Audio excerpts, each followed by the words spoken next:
Hello दोस्तों। तो आज का हमारा वीडियो है मध्य प्रदेश संविदा शिक्षक वर्ग 3 की परीक्षा के लिए पर्यावरण पेडागोजी से रिलेटेड 15 प्लस महत्वपूर्ण प्रश्न।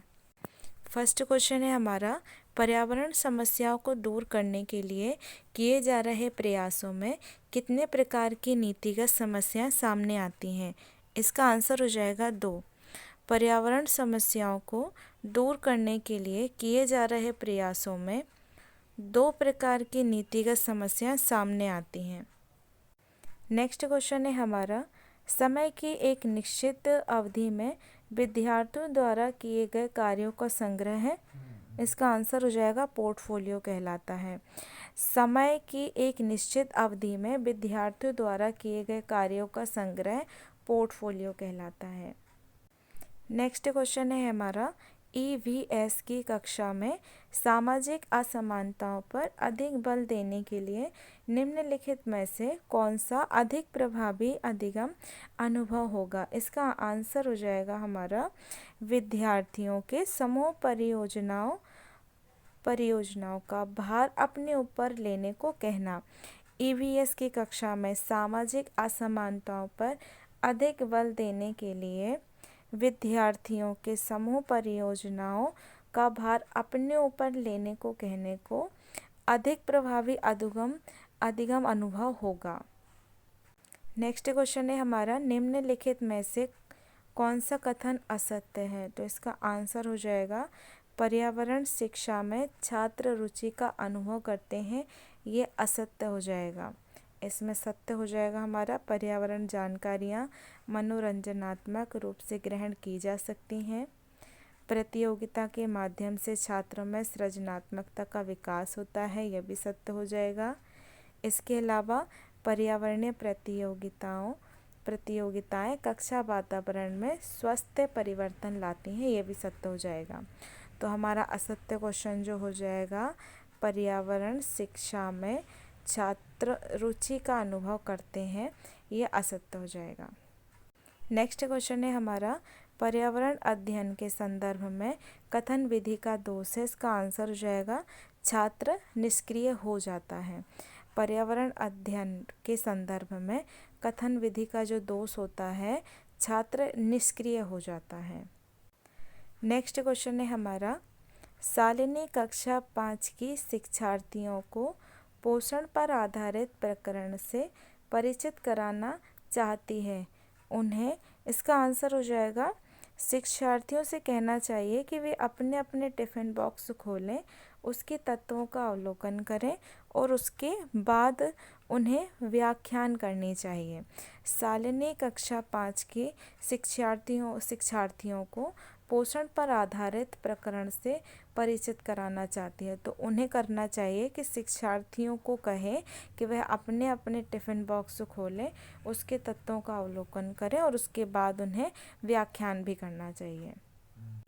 नेक्स्ट क्वेश्चन है हमारा, प्राथमिक स्तर पर पर्यावरण अध्ययन में रचनात्मक आकलन किसको शामिल नहीं करता। इसका आंसर हो जाएगा हमारा शिक्षार्थियों की ग्रेडिंग और रैंकिंग को। प्राथमिक स्तर पर पर्यावरण अध्ययन में रचनात्मक आकलन शिक्षार्थियों की ग्रेडिंग और रैंकिंग को शामिल नहीं करता। नेक्स्ट क्वेश्चन है हमारा, पर्यावरणीय समस्याओं का समाधान किस प्रकार के उद्देश्य के आधार पर नहीं किया जा सकता। इसका आंसर हो जाएगा गैसीय उत्सर्जन को कम करना। पर्यावरणीय समस्याओं का समाधान किस प्रकार के उद्देश्य के आधार पर नहीं किया जा सकता। इसका आंसर हो जाएगा गैसीय उत्सर्जन को कम करना। नेक्स्ट क्वेश्चन है हमारा, पर्यावरण अध्ययन की कक्षा में अवधारणाओं को स्पष्ट करने के लिए कविताओं और कहानी का कथन का प्रयोग करना। इसका आंसर हो जाएगा हमारा स्थानीय एवं विश्व स्तर पर संसार की प्रकृति को खोजने और कल्पना करने की योग्यता का विकास करने में मदद करता है। आंसर हो जाएगा पर्यावरण अध्ययन की कक्षा में अवधारणाओं को स्पष्ट करने के लिए कविताओं और कहानी का कथन का प्रयोग करना है। इसके लिए आंसर हो जाएगा हमारा स्थानीय एवं विश्व स्तर पर संसार की प्रकृति को खोजने और कल्पना करने की योग्यता का विकास करने में मदद करना। नेक्स्ट क्वेश्चन है हमारा, समस्या विधि औपचारिक शिक्षण विधियों से भिन्न है, क्योंकि इसमें इसका आंसर हो जाएगा हमारा विद्यार्थियों का सक्रिय सहयोग तथा संलग्नता रहती है। समस्या विधि औपचारिक शिक्षण विधियों से भिन्न है, क्योंकि इसमें विद्यार्थियों का सक्रिय सहयोग तथा संलग्नता रहती है।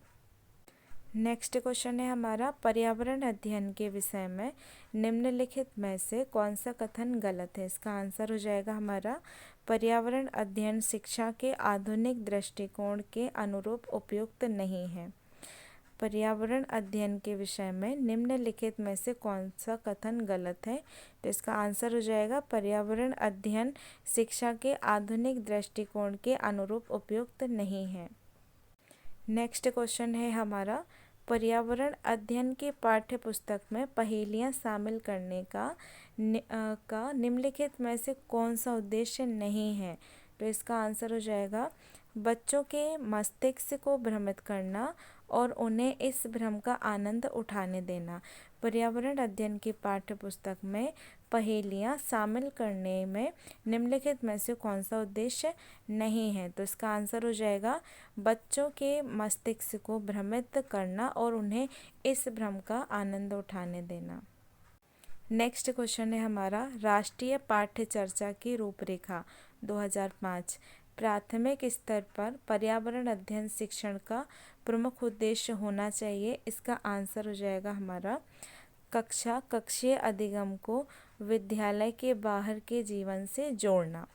राष्ट्रीय पाठ्य चर्चा की रूपरेखा 2005 प्राथमिक स्तर पर पर्यावरण अध्ययन शिक्षण का प्रमुख उद्देश्य होना चाहिए कि कक्षीय अधिगम को विद्यालय के बाहर के जीवन से जोड़ना।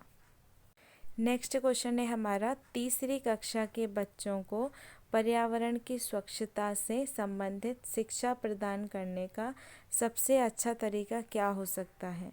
तो इसका आंसर हो जाएगा हमारा, स्वच्छता के लाभ की शिक्षा देने वाली एक कहानी सुनाना। तीसरी कक्षा के बच्चों को पर्यावरण की स्वच्छता से संबंधित शिक्षा प्रदान करने का सबसे अच्छा तरीका होता है कि स्वच्छता के लाभ की शिक्षा देने वाली एक कहानी सुनाना। नेक्स्ट क्वेश्चन है हमारा, पर्यावरण अध्ययन का बालक के भविष्य से क्या संबंध है। इसका आंसर हो जाएगा हमारा, बालक भविष्य में एक व्यक्ति के रूप में अपने पर्यावरण में ही जीवन यापन करेगा। पर्यावरण अध्ययन का बालक के भविष्य से क्या संबंध है। बालक भविष्य में एक व्यक्ति के रूप में अपने पर्यावरण में ही जीवन यापन करेगा।